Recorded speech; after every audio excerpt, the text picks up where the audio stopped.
waa arooryo hore halkan xerada barakacyaasha iyo Mumbi howl maalmeedkii ayaa si caadi ah u bilowday.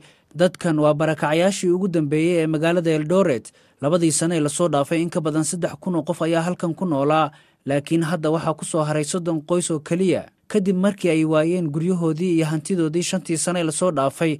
Ma haystaan meel ay aadaan. ilaa iyo haddana ballanqaadyo badan oo ay dawladda inay guryo ugu dhisto ay ahaydna waxba kama suurtagelin.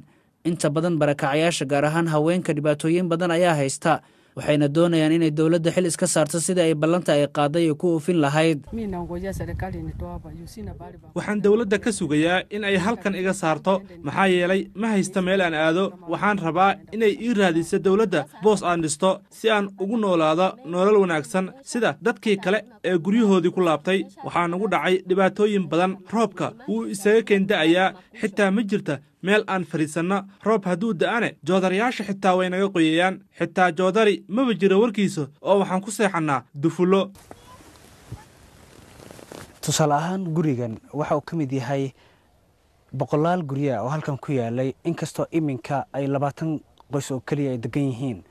gurigan waxaa ku nool ilaa iyo 8 qof. halkan waxa ay ku noolaayeen muddo dheer.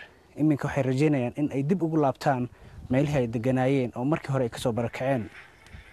dadaal aan u galnay inaan dawladda ka helno jawaabta su'aasha ah sababta ilaa hadda aan guryo loo siin barakacyaasha ayaa miradhal noqon weysay. halkan waa xaafadda Huruma. dadaaladii heshiisiineed ayaa halkan ka soconayay in muddo. qaar badan oo ka mid ah qabiilka Kukuyada ee halkan ka qaxay qalalaasihii 2008 ayaa iminka dib u soo laabtay, waxayna iminka heleen guryo cusub ay u dhiseen dadkii hore u ceeriyay oo ah qabiilka Kalenjinta. Ista Wanjiku waa hooyo haysata 2 caruur ah. waxay ka mid tahay dadka ka faa'iideystay barnaamijkan. nyumba yangu ya kitabu hakuna. Hii nyingine nimerudi kujengewa na IOM. waxay leedahay gurigeygii hore wuu burburay, midkanse waxa ii dhisay IOM. hase yeeshee dib u heshiishin dhab ah miyay ka dhacday magaalada Eldoret? waa su'aal aan u bandhignay Philip Murray oo Kalenjina iyo Mary Njoki oo Kikuya oo hormuud u ahaa dadaalada dib u heshiisiinta.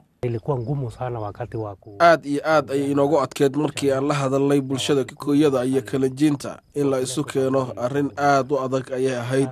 waxaa qasab inagu noqotay inaan labada dhinacba la hadalno oo aan ka dhaadhicsiino inay isla dagaanaadaan. marka hore waxaan ku bilaabi lahayn inaan ogaano asalka dhibaatadan waxa ay ahayd oo aan ka bilowno inaan iscafino aniga iyo adiga. arrintan aadka u raadinayay taas ayay ahayd. kaalay aniga iyo adiga maxaan isu dagaalnay? haddii aan ka bilowno horta aniga iyo adiga maxaan isu dagaalnay? arrintaa halkaa ayay ku dhammaanaysaa. waqtigan la joogo waxaa jirta nabad baahsan oo ay ku wada nool yihiin qabaa'ilka degan Eldoret, balse su'aasha taagani waxa ay tahay miyay nabaddu halaabi doontaa mise way ka sii wanaagsanaan doontaa doorashada guud ee soo socota? Cabdulfataax Ibraahim Cagayare, BBC, Eldoret.